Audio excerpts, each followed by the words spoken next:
Jesus está novamente nas proximidades de Betânia. Betânia ficava aproximadamente 3 quilômetros de Jerusalém. E as irmãs de Lázaro mandaram um recado para Jesus: Jesus, socorre-nos, vem para a nossa casa, porque Lázaro, a quem tu amas, ele está enfermo. Mas a Bíblia diz que Jesus ainda permanece alguns dias no lugar onde ele estava, e aquilo que já era difícil se tornou impossível, humanamente falando. E eu quero compartilhar e repartir com você nessa noite sobre a importância de tomarmos algumas posturas diante das dificuldades, diante dos desafios, diante dos problemas, diante das batalhas, das guerras, dos percalços que assolam as nossas vidas, que comprimem, que oprimem as nossas emoções e dia a dia tentam nos fazer desistir. E eu quero falar acerca dessa postura, baseado na postura de Jesus, quando foi surpreendido pela notícia de que seu amigo Lázaro estava enfermo. Mas antes de falar sobre essa postura e falar para você acerca desse tema, deixa eu te fazer uma pergunta: quantos de vocês têm desafios aqui? Levanta a mão. Quantos têm desafios? Mais alto. Ô irmão, dá uma olhadinha à sua volta e fala assim: glória a Deus, não estou sozinho. Continue com a sua mão levantada. Quantos de vocês têm desafios no que diz respeito à área relacionamento pessoal, ou seja, na relação, quem sabe, familiar, muita dificuldade na relação familiar, dificuldade na própria relação conjugal? Levante a sua mão assim, querido, em nome de Jesus. Quantos de vocês têm desafios, problemas e dificuldades no que diz respeito à área financeira? Você precisa de uma luz de Deus, você precisa de uma direção de Deus, e você precisa também saber gastar não mais do que você ganha. Amém? Eu creio que Deus é aquele que te dirige, que te orienta, mas muitas vezes a orientação de Deus já está soando, buzinando no seu ouvido: minha filha, se você ganha 10, você não pode gastar 20. Meu filho, você ganha 30, não pode gastar 60. Amém, queridos?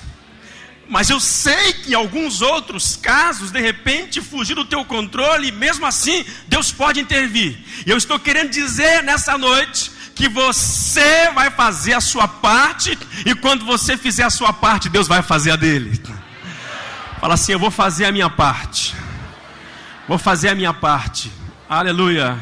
Então, mulheres, comece cortando as saídas aos shoppings e às lojas nessa noite. Os homens gostam disso, né? E você, meu irmão, para de ficar equipando aquele carro seu lá. É ou não é? Os olhos do homem já vê um carro 0 quilômetro, o olho dele já brilha, já estala. Ele fala: meu Deus, uau, olha que parcelinha de R$420. Mas ele não vê aquele número pequenininho, 300 parcelas de R$420.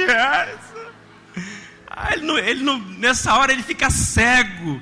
Ele não faz conta, ele não multiplica, e ele não vê que no final desse financiamento ele vai pagar 3, 4 carros. Então compensa mais você continuar andando de bicicleta, de mobilete, Fusquinha 69, vai guardando, vai colocando na poupança. Quando você tem dinheiro na mão, você faz o preço. Chega pro cara: eu tenho aqui 30 conto na mão, 30 mil. Amigo, qualquer vendedor vai falar assim: quanto que você tem mesmo? O cara vai perder o fôlego. Agora você chega assim: então, eu não tenho nada. O negócio é o seguinte: aquele lá sai 100 vezes, o outro sai 120 vezes, e aí o cara faz o preço. Agora, quando você tem dinheiro, quero pagar 20, mas eu vou pagar 20 à vista. Aí você começa a balançar aquelas notinhas, aquelas garopas, aquelas oncinhas na frente do vendedor. O cara fica nervoso, começa a suar a mão. Ele vai lá e chama o gerente. Rapaz, o cara tá balançando umas garopas ali. Tá balançando. Entrega esse negócio para ele. Vende logo para ele. Porque quando você tem dinheiro na mão, fala assim, dinheiro na mão, você faz o preço. Mas vamos continuar aqui. Quantos têm desafios, talvez em áreas da sua vida, na área física, enfermidades, e você precisa de um toque de Deus para ser curado, de um toque de Deus para ser liberto. Aleluia. Declara assim comigo: desafios existem para serem vencidos. Barreiras existem para cair em nome do Senhor Jesus. O que eu quero te propor nessa noite? Olhe para mim aqui. Eu quero juntamente com você, nós vamos nos levantar e nós vamos liberar uma palavra de comando sobre esse problema. O tema dessa mensagem é: libere uma palavra de comando sobre o seu problema. Diga para o seu irmão: nessa noite você vai liberar uma palavra de ordem. Você vai liberar uma palavra de comando sobre o seu problema, em nome do Senhor Jesus. Agora, para liberar essa palavra de comando, preste bem atenção, deixa o Espírito Santo falar com você. Eu preciso me preparar, porque geralmente nós nos preparamos para as coisas boas. Eu não quero dizer que você tem que ser o pessimista, mas assim como você se prepara para as coisas boas, você deve preparar o seu espírito também para as coisas difíceis, para as coisas ruins. Ou a vida é feita só de coisas boas? Irmãos? A vida não é feita só de coisas boas. Então, assim como eu preparo o meu espírito para as coisas boas, eu preciso preparar também o meu espírito para as coisas ruins. Por quê? Porque a maneira como encaramos nossas dificuldades determina a forma como nós sairemos delas. Diga assim para o seu irmão: a maneira como você encara as suas dificuldades determina, bem forte, determina a forma como você vai sair delas. Agora preste bem atenção, aqui se trata do Filho de Deus, mas olha bem a postura de Jesus diante da notícia desse quadro difícil em relação à vida do seu amigo. Quando Jesus recebe aquela notícia, é como se pudesse visualizar ele blindando o seu espírito, guardando o seu espírito, protegendo o seu espírito, protegendo as suas emoções. Porque na medida em que a notícia vem, Jesus dispara logo em seguida: Lázaro, a quem tu amas, está enfermo. E Jesus, já no versículo 4, ele diz: essa enfermidade não é para a morte. E depois ele diz: essa enfermidade é para a glória de Deus. E essa enfermidade é para que o Filho do homem seja glorificado. Jesus imediatamente, já no começo, ele determina como é que vai ser o fim daquela história. Diga assim: eu posso determinar hoje qual será o fim dessa história. Diga para outro irmão: você pode determinar hoje qual será o fim dessa história. Quantos estão me entendendo, queridos? Está comprovado, amados, a maneira como você recepciona uma atitude ruim, aquilo pode produzir um impacto negativo, mas além de negativo, também produz um impacto destrutivo. E dependendo da forma como você recebe um diagnóstico, dependendo da forma como você recebe uma demissão no seu coração, aquilo pode significar também uma trava, uma amarra na sua vida, não só por semanas, por meses e outras vezes também por anos. Então o seu espírito precisa estar blindado, precisa estar preparado. Os médicos, eles mesmos confirmam isso. A importância de alguém diante de um quadro clínico, de um diagnóstico crítico, da pessoa tentar nutrir esperança, ser fortalecida pela fé. E nessas horas, eles recorrem à fé. Nessas horas eles buscam o auxílio da fé, porque sabem que a fé é poderosa para remover montanhas. Eu não sei dizer para você em que parte do seu e do meu cérebro, se lado esquerdo, se lado direito, onde a fé age, mas eu sei que quando você põe a fé para funcionar, ela começa a agir, e quando ela começa a agir, a situação começa a mudar em nome do Senhor Jesus. Aleluia! Diga assim para o seu irmão: quando você começa a agir, a situação começa a mudar em nome do Senhor Jesus. Aleluia! Qual foi a postura de Jesus? Ele já estava determinando no começo qual seria o fim daquela situação. Quantos querem liberar uma palavra de ordem sobre as suas dificuldades? Quantos querem liberar uma palavra de comando sobre as suas dificuldades? Fala assim comigo: nessa noite, em nome do Senhor Jesus, eu vou liberar uma palavra de ordem sobre as minhas dificuldades, sobre os problemas que assolam a minha vida, em nome do Senhor Jesus. Mas há situações que a própria experiência de vida já diz para você. Quando uma pessoa chega para falar para você de uma dificuldade, quando uma pessoa chega para falar para você de um problema, você já consegue entender qual vai ser o final daquela história. Porque a maneira como eu começo, ela pode muito determinar a forma também como vai terminar. Ou seja, mas no meio pode acertar, pastor? Sim, mas se eu começo bem, e se eu continuo bem, começo, meio e fim, e principalmente começo e meio, eu estou determinando que o fim será um fim proveitoso para a minha vida. Mas se eu recepciono mal, eu tenho dificuldade muitas vezes de mudar no meio, e aquilo pode se tornar uma consequência muito grave. Eu não estou dizendo que de repente a pessoa não pode mudar no meio, pode sim. Você já viu aquelas corridas de carro de Fórmula 1? A gente vê isso constantemente todos os dias. De repente o cara não largou bem, ele não saiu bem, ele largou lá em 15º lugar. Mas por causa da disposição e da vontade, ele vai passando um, que vai passando o outro, e muitas vezes quando não termina em primeiro lugar, termina em segundo, termina em terceiro, e ficou de bom tamanho para quem saiu em 15º lugar. Então tudo depende da resposta do meu coração. E aqui no caso de Jó, a sua postura, no versículo 20 e 22.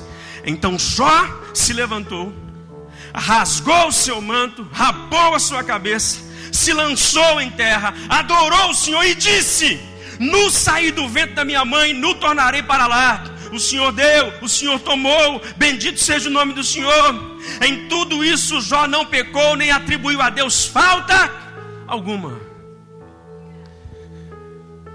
Eu não quero 100% dessa fé de Jó, mas eu quero só um pouquinho. Acho que um pouquinho basta. Um pouquinho basta. Amém, querido? Sabe por quê? Como diz a moçada, tem muita gente que por mesquinharia está chutando o pau da barraca. Tem muito marido que por coisa pequena está abandonando a esposa, abandonando seus filhos. Muita esposa que por mesquinharia, por causa desse narizinho empinado, está querendo deixar a sua família. Eu nem vou entrar no mérito dos crentes que muitas vezes, queridos, por trás de uma justificativa até espiritual, ele fica igual macaco pulando de galho em galho. Ah não, pastor, mas na igreja tem que ter mais glória a Deus, tem que ter mais aleluia, tem que sentir frio na espinha. E aí por isso ele pula aqui, pula lá. E já tem outros que são certinho demais. Porque o louvor desafinou aqui, desafinou lá, e o pastor errou aqui, o pastor errou lá. Tem muita gente que por pouca coisa, mesquinharia, abandona Deus. Sinceramente, levanta a sua mão e declara assim comigo: tem que nascer de novo. Fala assim: tem que nascer de novo. Vem falar: tem que nascer de novo. Amém, querido? Tem que aceitar Jesus novamente, tem que se converter novamente, porque o evangelho é para cabra bom, o evangelho é para cabra macho, é para mulher que vai até o fim, em nome do Senhor Jesus. O evangelho não é para covarde, o evangelho é para valente. Aleluia! O evangelho é para valente, meu irmão.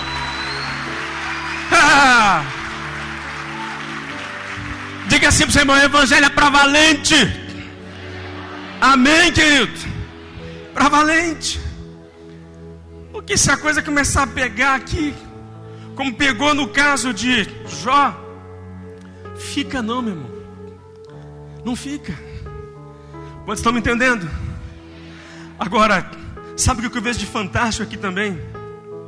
Querido, é nessas horas, nos momentos de provações, perdas e sofrimento, pode ter certeza, quem eu sou se revela 100%. Quem você é não vai vir à tona quando você abre a geladeira. Picanha maturada, maminha, filé mignon. Não vai vir nessa hora quem você é. Aí você abre a garagem. Acho que eu vou trocar essa BMW semana que vem. Afinal de contas, ela já tem 6 meses de uso. Vou trocar minha BMW. Mas nessa hora não é revelado quem nós somos. O homem e mulher de Deus, ele mostra quem ele é nesse momento. Momentos de provações. Alguns anos convivendo com a minha esposa, os bons momentos me levaram a saber quem ela é, assim como a levou a saber quem eu sou. Mas nas horas de dificuldade, ela pôde conhecer quem é o verdadeiro Luiz e a verdadeira Adriana. Eu também pude conhecer, porque são nessas horas que a gente começa a se desnudar, a se despir. E exatamente nesse momento, queridos, aleluia, esse é o momento onde a vida de Jó fica mais linda. Por que será que tem mais gente que fica mais lindo e mais bonito nessas horas? Porque é alguém que se deixou marcar por Deus, é alguém que foi fundo em Deus, é alguém que se deixou lapidar pelo Senhor. Queridos, eu vou mostrar para você, conforme já li, quem é Jó. Sabe quem é Jó? Você conhece Jó pelas suas palavras, porque as suas palavras, elas deixam traços de quem você é. O seu comportamento demonstra quem você é interiormente. E aí quando ele começa a receber as notícias, e não é uma insensibilidade, não é uma frieza, mas é uma consciência de quem ele era em Deus. E Jó começa a declarar: vem uma notícia, e vem outra, e vem outra, e vem outra, e vem outra. E ele começa a disparar: nu saí do ventre da minha mãe, e nu eu volto. Mas essa mãe não é a mãe física que o gerou. Nu eu saí dessa terra, porque tu és pó, e ao pó tu tornarás. Nu eu saí, nu eu também vou voltar. Tudo vem de Deus. O ar que eu respiro vem de Deus. Os filhos que eu tenho vem de Deus. A esposa que eu tenho vem de Deus. Tudo que eu tenho é de Deus. Ele disse: Deus deu e Deus também tirou, porque tudo pertence ao Senhor. Aleluia. Deus deu, Deus tirou. E se não bastasse isso, como explicar, meu irmão? Esse homem levanta a sua mão. Ele disse que ele começou a adorar o Senhor. Adorar o Senhor. Adorar o Senhor. Quantos entendem isso? É muito fácil adorar a Deus, oh irmãos, quando tudo está bem à nossa volta. Mas o incenso genuíno, e o incenso que Deus faz assim, me perdoe uma colocação aqui tão distante, mas o incenso que embriaga o coração de Deus, que enche o coração de Deus, é aquele incenso quando, independente das circunstâncias, você está adorando ao Senhor, você está exaltando o nome do Senhor. Porque é muito fácil, irmãos, adorar a Deus quando tudo à nossa volta está bem demais. Não estou aqui para pregar sobre miséria, sobre desgraça, não estou aqui para pregar sobre isso, porque eu creio que teu Deus é um Deus de prosperidade, nosso Deus é um Deus de prosperidade. mas eu estou aqui para pregar sobre a forma, o seu espírito, a maneira como ele tem que se comportar diante de situações. A Bíblia diz que esse homem levanta as mãos, ele começa a adorar. E não somente não para por aqui. O versículo 21 e 22 diz: Jó não pecou. Não somente Jó não pecou, mas Jó, a Bíblia diz que, olha o que declara aqui o versículo: e em tudo isto não atribuiu a Deus falta alguma. Ele não pecou, ele não murmurou contra o Senhor. Por quê, pastor? Porque a maneira como você absorve no seu espírito dificuldades, conflitos, dilemas, percalços, a maneira como você absorve, isso vai determinar a maneira como você vai sair dessa situação também. Você tem dúvida? Eu não vou entrar no aspecto do fim da vida desse homem, nós já sabemos. Você tem dúvida como terminou a história de Jó? Pastor, eu ainda não sei, então fica aqui a deixa para você ler o livro de Jó. Leia o livro dele, vê como é que esse homem terminou, vê como que Deus o exaltou por causa do seu coração voltado e submisso ao Senhor. Eu tenho vivido muitas lutas que têm causado feridas dentro de mim, e cheguei a perguntar-me: onde estavas tu?